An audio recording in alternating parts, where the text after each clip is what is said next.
Do you struggle with hosting Thanksgiving dinner? Does it give you lots of anxiety and stress? Well, you're in luck because today we're going to talk about 6 stress-free tips for hosting Thanksgiving dinner here on Get Organized with Jodi. Hi, I'm Jodi Granok. I'm a certified professional organizer with over 15 years in the field. And I have to tell you, that at the time of making this video, it is almost time for Thanksgiving, and that happens to be my favorite holiday of the year. I really love hosting Thanksgiving dinner for friends and family, but I also have to admit there's a lot of moving parts and pieces, and it can be very overwhelming and stressful if you don't have a good plan. So, being the professional organizer that I am, I was able to organize my own holiday dinners. And so I want to share with you my 6 tips for making it easier to host Thanksgiving dinner. So the first tip I have for you is to simplify how you're serving the meal. Historically speaking, I think a lot of us used to take holidays like Thanksgiving and say, this is the time to break out all the fancy silverware that you got to polish and the dishes that have to be hand washed. They can't go in the dishwasher, and the really fancy glasses that you hope you don't drop and break, right? Well, that requires a lot of things, right? Things that require polishing and hand washing, and that's just going to tie you to the kitchen where you can't spend as much time with your guests and family and friends. So, the first thing that you can consider is let's just switch to regular dishes. We don't need to get out the fancy stuff. And I think a lot of people have moved in that direction. But if you can put things in the dishwasher, that's really going to simplify cleanup after the meal, which is nice. But if you're already doing that and you still find it stressful to do all those dishes running through the dishwasher, you can take it a step further and you can use disposable plates and even plastic silverware. They've come a long way from what we used to have, right? I mean, there's all kinds of colors and patterns and different weights and shapes to the plates and the silverware. Some of the silverware almost looks real. So I would strongly encourage you, if you find that part of the meal to be stressful, to consider using disposable plates and cups and napkins and all those things. Maybe you mix and match. Maybe you just do a little bit at a time. Just swap out the plates one year, but keep the real silverware. See how it goes. And if that alleviates some stress, you can take it, another step the next year.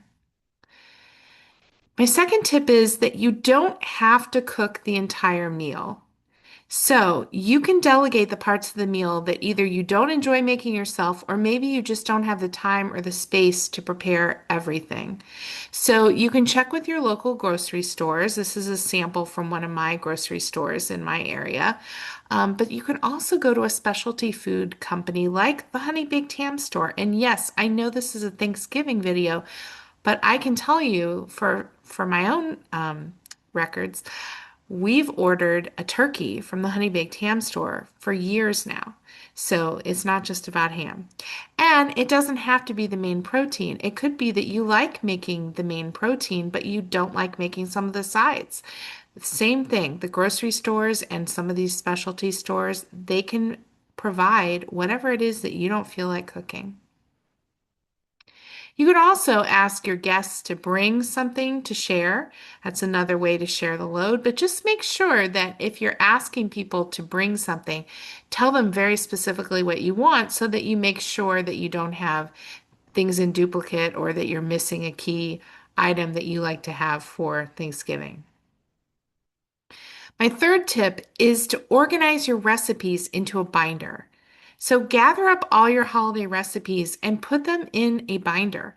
And you can use tab dividers, and you can either organize this binder by the type of food, like here's all my main dishes, here's all my desserts, or you can make this by the holiday and say, this is my holiday binder for the whole year. And so this tab is Thanksgiving, and this tab is Christmas, and this one's 4th of July. however you feel it's best. For me, some of the recipes I make on the holidays, I tend to use for more than one holiday. So I organize mine by the type of food that it is, but you do what works best for you. The important thing about having a recipe binder is that you put all the recipes in sheet protectors. It helps keep the pages clean so that you don't have to worry about getting smears or smudges and misinterpreting a key step to a recipe. There was one year at Thanksgiving that my husband put a tablespoon of salt into his pie crust recipe instead of a teaspoon because of a smudge. The other nice thing about sheet protectors is that you could have a recipe on a full sheet of paper. You can have an index card that was passed down from a family member. You can have something you took from a magazine. And the sheet protector makes everything the same size, too. So that makes it easier to keep track of all your recipes in one place. My fourth tip is to write things out ahead of time. And this is before, during, and even after the event. So the first one is before. So first thing you want to do is figure out all the recipes that you're going to make. And then you look at all the ingredients that are required for each recipe that you're going to make. And you're going to use the ingredients to base your grocery list. And of course, you can cross check at your house what you already have, but remember that the amounts are critical. So you may think, oh, I don't need butter because I have butter in the house, or I don't need eggs or milk or sugar. But you want to look at how many recipes use that ingredient and how much each recipe calls for, because you may end up needing more than a dozen eggs and you thought you were good because you had 8 or 9 left in the carton. So you may actually need to buy eggs, even though it looked like you were pretty good. But don't forget also that when you're writing out this grocery list, that there are other things besides the food that you probably need to purchase. Things like garnishes for if you're making a fancy platter. You didn't think you needed lettuce until you realize, oh, I like to put things on a bed of lettuce, right? Or radishes or things like that. You may need to pick up some extra serving pieces or platters. You may need some more Pyrex or baking dishes or pans. You probably definitely need to get some more food storage containers because, especially if you like to give leftovers to guests, I think it's better when you can give people a disposable food container that you say, I don't actually need this one back. This isn't one of my quote unquote good ones, right? Or things like Ziploc bags, plastic wrap, aluminum foil, things you use to wrap up leftovers, whether it's for someone else or for yourself. But we're not done writing things out. You also want to make a timeline for the actual day of Thanksgiving so that you know what things need to be done that day. And it can help you know this was my big stress levels. How do you cook everything so that everything is done at the same time and everything is hot or everything is cold, whatever it's supposed to be? How do you make it so everything's coming out at the same time? I would always work backwards, looking at the recipe when it said cook it at this temperature for this long and then it has to sit up for this long. And so you just work backwards and you could figure out, okay, this is when I put this in and this is when I take this out. And that can make things go a lot easier. And then you can have alarms or timers that remind you throughout the day as you're preparing to stay on task.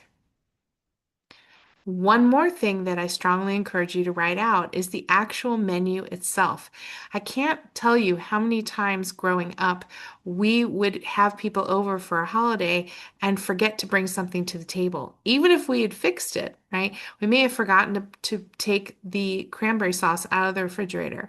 We may have forgotten that we put a vegetable in the microwave and forgot to heat it up or bring it to the table after we had heated it up.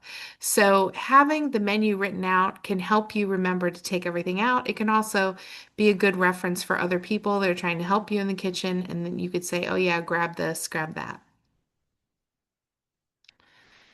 Tip 5 is something that I have started doing the last few years with smartphones. It's very convenient.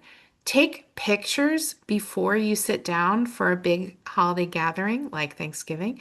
Take pictures of the table when it's all set up, and also take pictures of the food before people start taking food so that you can remember, you have a reference point. If you like how it turned out, you know, oh, I used these decorations, or these are the serving pieces I used for this food item.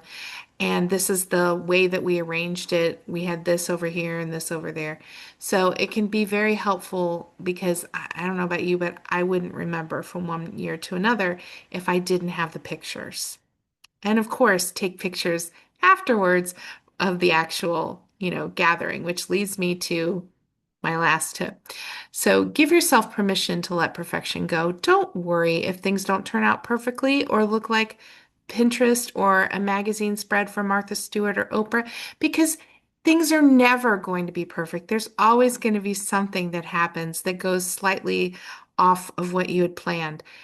The important thing is to be present with your family and friends and share stories and laughter and love and take pictures, of course, and just focus on making new special memories that you will cherish. And those are my tips for having a stress-free or at least less stressful holiday Thanksgiving meal. I hope that you will keep me posted and let me know how your Thanksgiving turned out this year or any year, depending on when you watch this video.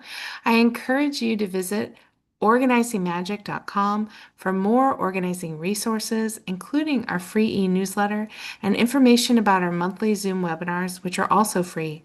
And remember that new videos drop every Friday, so be in the know and click like and subscribe before you go so you never miss a single video. I'll see you next time.